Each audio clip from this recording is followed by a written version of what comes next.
दोस्तों, शुरू करते हैं आज की कहानी। कहानी का शीर्षक है मेरी बहू मेरा अभिमान। मैं शादी के लिए लड़की देखने गई। मैंने समधन लड़की की माँ से कहा, देखिए, ईशान मेरा इकलौता बेटा है। मुझे हमेशा से एक बेटी की बहुत चाह थी। जब जब मैं दूसरा बच्चा ना होने के लिए उदास होती थी तो विशाल मेरे पति कहते, ईश्वर ने 10 बेटों के गुण दिए हैं हमारे ईशान में। लेकिन मेरा मन एक बेटी की चाहत में हमेशा कलपता रहा। सोचती थी बहू को ही बेटी का प्यार दूंगी। अपनी बहू की जो छवि मैंने सोची थी, यशी उसकी बिल्कुल विपरीत थी। उसकी माँ ने हंसते हुए कहा, अपने नाम के विपरीत है यशी। लड़कों की तरह वेशभूषा, हंसना, बोलना, अक्खड़पना भरा हुआ था इसमें। जाने ईशान को क्या दिखा था इस लड़की में। जीन्स और टी शर्ट में आकर उसने मुझसे हेलो आंटी कहा। मैंने भी जवाब में हेलो ही कहा। तभी उसकी माँ बोली, आंटी के पैर छू बेटा। उसको असहज देखकर मैंने कह दिया, रहने दो बेटा, इसकी कोई जरूरत नहीं है।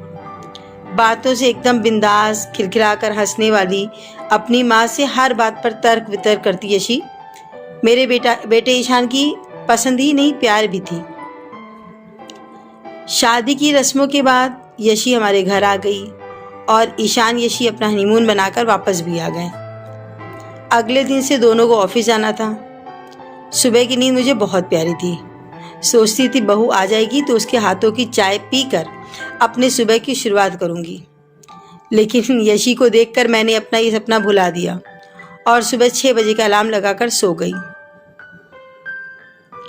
पूजा की घंटियां सुन मेरी नींद खुली।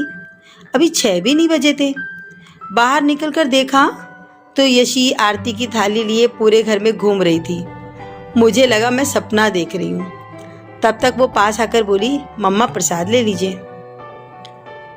फ्रेश होकर बाथरूम से निकली तो यशी मैडम चाय के 2 कप लिए हाजिर थी। चाय पीने के बाद बोली, मम्मा मुझे नाश्ते में बस सैंडविच और चीला बनाना ही आता है। आप लोग नाश्ते में क्या खाते हैं? पीछे से ईशान आकर बोला, जो भी तुम बनाओगी हम वही खाएंगे। ईशान ने मेरा हैरान चेहरा देखकर पूछा, क्या हुआ माँ, चाय पसंद नहीं आई? नहीं रे, इतनी अच्छी चाय तो मैंने खुद ही नहीं बनाई कभी। फिर मैंने यशी से कहा, तुम ऑफिस जाना होगा है बेटा, तैयार हो जाओ। अभी मेड आ रही होगी, मैं उसके साथ मिलकर नाश्ता बना लूंगी। अरे नहीं मम्मा, नाश्ता तो मैं ही बनाऊंगी। फिर तो मैं पूरा दिन ऑफिस में रहूंगी तो घर पर सब आपको ही तो देखना पड़ेगा। यशी कभी कोई मौका नहीं देती थी कमी निकालने का। साड़ी बहुत कम पहनती है। वो हर रोज हमारे पैर भी नहीं छूती। उसकी आवाज़ भी धीमी नहीं है। उसे घर के काम भी नहीं आते। रोटी तो भारत के नक्शे जैसा बनाती है और जब गुस्साती है तो उफ, पूछिए ही मत। वो एक आदर्श बहू की छवि से बिल्कुल जुदा है, लेकिन फिर भी वह मुझे धीरे धीरे अच्छी लगने लगी थी।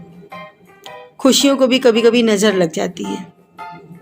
सब कुछ बहुत अच्छा चल रहा था कि मेरे पति विशाल को हार्ट अटैक आ गया।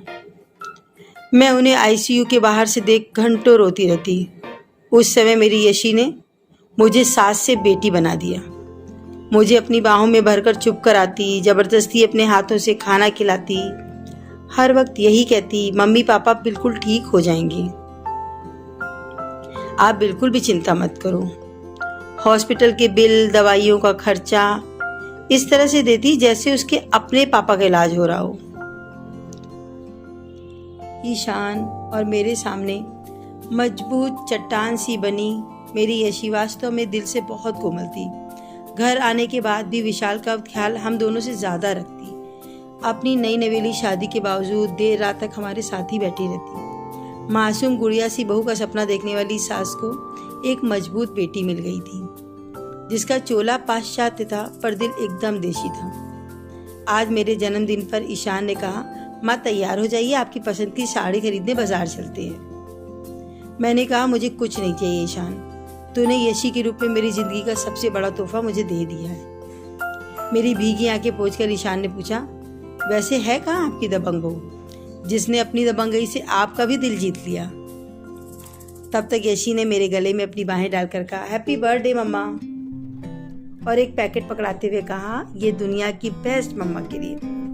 पैकेट खोलकर देखा तो उसमें कांजीवरम साड़ी थी, बिल्कुल वैसी ही जैसी मैं हमेशा से लेना चाहती थी। मेरे आश्चर्यचकित चेहरे को देखकर बोली, वो जब आप रेखा की तस्वीर गूगल पर सर्च करके देखती रहती थी, तभी मुझे समझ में आ गया था कि आप उनकी तस्वीरों में क्या देखती हैं। और अपनी जोरदार हंसी के साथ उसने फिर से मुझे गले लगा लिया। खुशी में बहते अपने आंसू को पोंछकर उसने कहा, एक माँ के दिल की बात एक बेटी ही तो समझ आती है ना मम्मा। मैंने उसे प्यार से गले लगाते हुए कहा, हाँ मेरी प्यारी बेटी। विशाल जी भी बोले, आदर्शों नियमों पर पड़ गई भारी, सबसे प्यारी बहू हमारी।